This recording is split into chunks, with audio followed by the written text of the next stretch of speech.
भारत अपने बंदरगाहों की क्षमता को 6 गुना बढ़ाकर 2047 तक 10,000 मिलियन टन सालाना तक पहुंचाने की तैयारी कर रहा है। ये देश का अब तक का सबसे बड़ा समुद्री ढांचा विकास अभियान है, जो भारत को वैश्विक शिपिंग केंद्र के रूप में स्थापित करने की कोशिश है।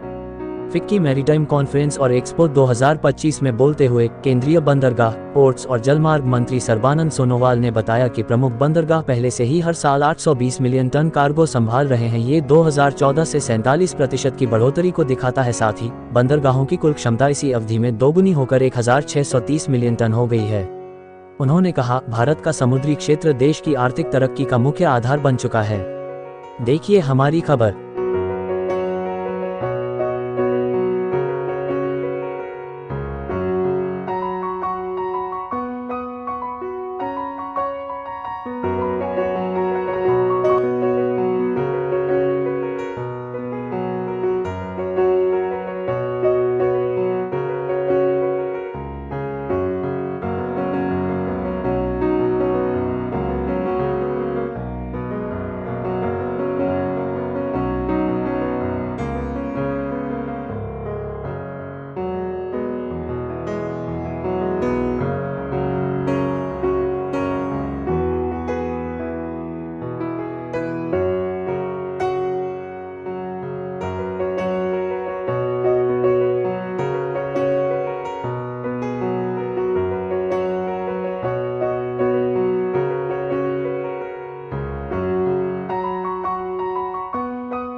आज जो फिक्की की तरफ से maritime India conference and expo आयोजन की गई है, यहाँ मैंने देखा काफ़ी स्टॉक होल्डर यहाँ शामिल हुई है, तो इससे मुझे लगता है कि मैरीटाइम इंडस्ट्री को और भी बढ़ावा मिलेगा।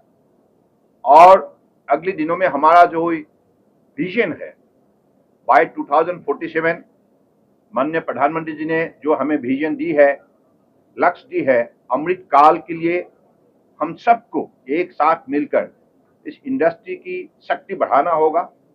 हमारे कार्गो हैंडलिंग कैपेसिटी अब 1600 है, today it is 1600 million metric tonne है, और उसको आगे बढ़ा के 10,000 मिलियन मेट्रिक टन तक हमको उसको बढ़ाना होगा। तो उसी लक्ष्य प्राप्ति के लिए हमें हर सेक्टर में पीपीपी मॉडल के रूप में हम सारे कार्यक्रम को सफल पूर्वक आगे बढ़ाने के लिए हम प्रतिबद्ध हुई है। तो मुझे लगता है कि पिछले 10 साल का जो उपलब्धि है, 10 साल में पोर्ट शिपिंग वाटरवेज की तरफ से जो विकास संभव हुई है मोदी जी के नेतृत्व में, अगले दिनों में और भी इसका विकास होगा। और आप सबको मालूम है कि परम आदरणीय प्रधानमंत्री जी की विजन की वजह से, उनके डायनेमिक लीडरशिप की वजह से अब भारत का सबसे बड़े पोर्ट वर्धमान में बन रहा है, जिस पोर्ट का capacity container plus other bulk cargo मिलाकर 300 मिलियन मेट्रिक टन होगा एनुअली। तो सबसे बड़ा एक मेगा पोर्ट बन रहा है, और जिस पोर्ट के जरिए 12 लाख डायरेक्टली इनडायरेक्टली रोजगार होगा।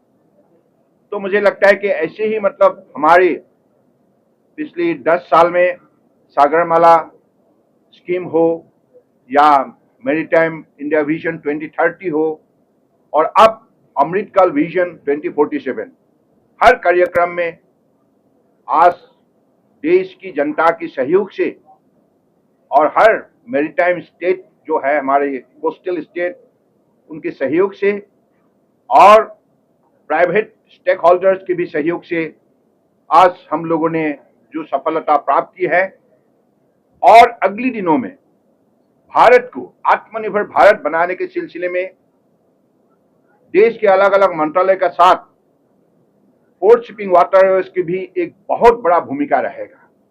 तो इसलिए अगले दिनों में आप सबको मालूम है कि अगले 5 साल के अंदर दुनिया की 3 बड़े अर्थव्यवस्था के बीच में भारत भी अपना शक्ति प्रदर्शन करने में सफलता प्राप्त करेगा। मोदी जी के नेतृत्व में इस लक्ष्य को प्राप्ति के लिए हर मंत्रालय बड़े निष्ठापूर्वक अपने कार्यक्रम को सफल रूप देने के लिए लगे हुए हैं और सबका साथ सबका विकास नीति के द्वारा आज परम आदरणीय प्रधानमंत्री जी ने देश को आत्मनिर्भर बनाने के लिए जिस हिसाब से आगे बढ़ाया है, इसके लिए जनता की आत्मविश्वास दोगुना हुआ है। तो मैं चाहूंगा कि ऐसा जैसे इवेंट आज फिक्की के द्वारा यहाँ आयोजन की गई है, इससे अलग अलग प्राइवेट प्लेयर्स, हमारे सरकारी संस्था, सब लोगों ने एक साथ मिलकर अगले दिनों में हर वर्टिकल को पूरा करने के लिए आप प्रतिबद्ध हुए हैं। मैं विशेष रूप से इस विषय पर मैं खास करके मेरा विश्वास है, मानना है कि ये संभव होगा। सर, ये 10,000 मिलियन वाला जो आपने बोला है, कितने समय में, क्या टाइमलाइन होगा इसका? हाँ, अगले 25 साल के अंदर, क्योंकि अभी अमृत काल का यात्रा शुरू हुई है, तो by 2047 our cargo handling capacity will move from today it is 1,630 million metric tonne to 10,000 million metric tonne. Last year हमने देखा था कि समिट हुआ था, उसमें 80 लाख करोड़ का MOU साइन हुआ था। 10 lakh crores. 10 lakh crores. Okay, 10 lakh crore. 80 lakh crores is our target for 2047. Okay, तो इसमें से कितना ट्रांसलेट हो पाया है? और 10 lakh crores में already 3 lakh crores are in various stages of implementation. Okay, So rest of them are being tied up. For instance, in hydrogen, just in one port, in Kandla, about 80,000 crores worth of investments are expected. Similarly, in Vadhavan port, almost 75,000 crores worth of investment.